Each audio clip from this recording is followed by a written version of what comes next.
Hi everyone, welcome. In today's video, I'm going to be doing a couple of Mackenzie-Childs Inspired DIYs, and I'm going to be sort of bringing them together to make a little display. And you may have noticed that the last couple of videos that I have posted on my channel have also been Mackenzie-Childs inspired. I love Mackenzie-Childs anything, and I always use any excuse to be able to DIY or decorate in that style. So today I'm using really springy colors. I was going after sort of a mint green, but I think maybe it's more of a soft Tiffany blue, whatever you call it. It's a very beautiful, soft, springy color, and I'm really excited to decorate with it. So what I'm going to do is link in my comments and in my description box the last two videos that I did that were Mackenzie-Childs inspired, just in case you missed them. They both have a lot of check pattern in them, and today's video is no different. I'll be using that check pattern again, and I really hope that you enjoy it. This is a channel dedicated to decorating my home for the holidays and seasons in an elegant and whimsical style, setting tablescapes, making DIYs, and much more. My first DIY was inspired by the two pictures you see off to the side here. They are by Mackenzie-Childs. You see a champagne colored rose and a pink colored one, which I just so happened to have, which was perfect. I'm going to take my black and white checkered ribbon for the pink rose, and then for the champagne rose, I've printed off this sort of minty colored check pattern, and I'm going to cut out leaves and just glue them right into the rose. So I'm going to take one of the leaves from the rose itself, and I'm going to trace it onto the back of my paper. And once I've done that, I will cut it out. So these leaves ended up being a little big after I filmed all of this and edited. I ended up trimming it down a little bit, but nonetheless, I think whether it's a little bigger or a little smaller, it does look really pretty, and the bigger works because you see a little more of the pattern.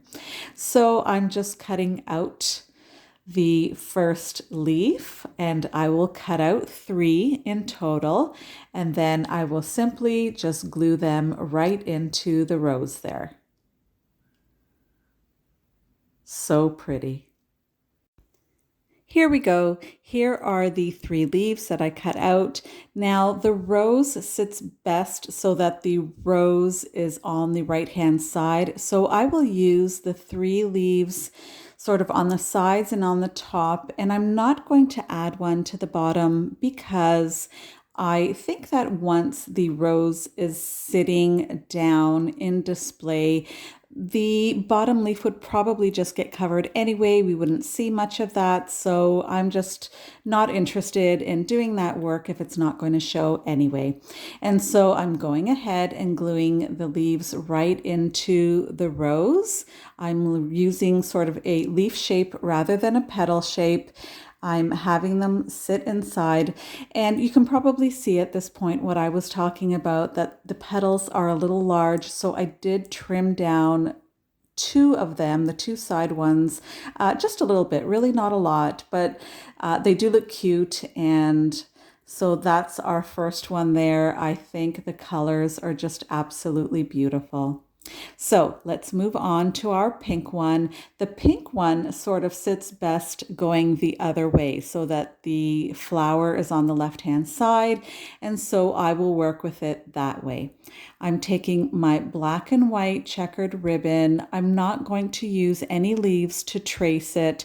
I did measure beforehand, and the leaves on the roses were all wider than this ribbon, so I will just have to go ahead and freehand draw the leaves, which is not very complicated.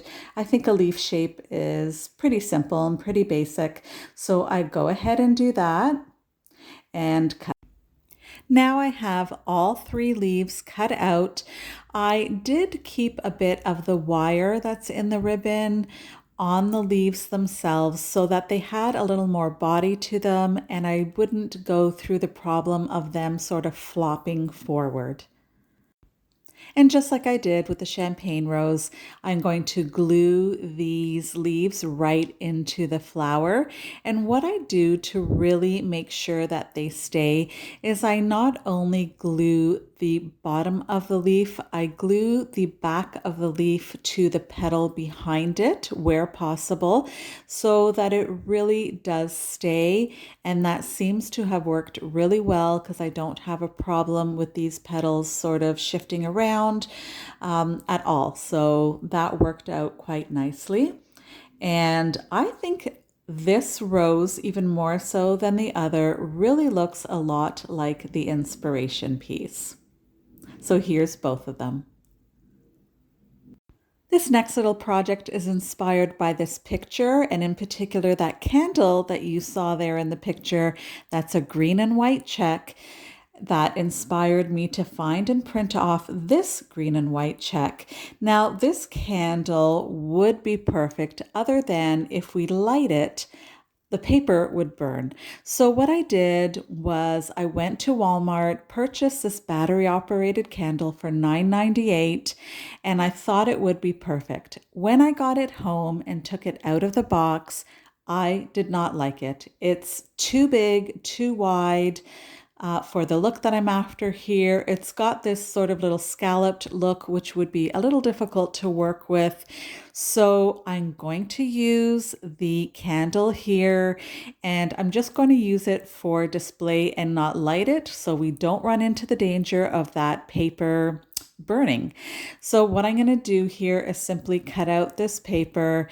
Now, this is sinfully simple. I'm not even sure it classifies as an actual DIY. All I'm going to do is cut this paper out here that I have.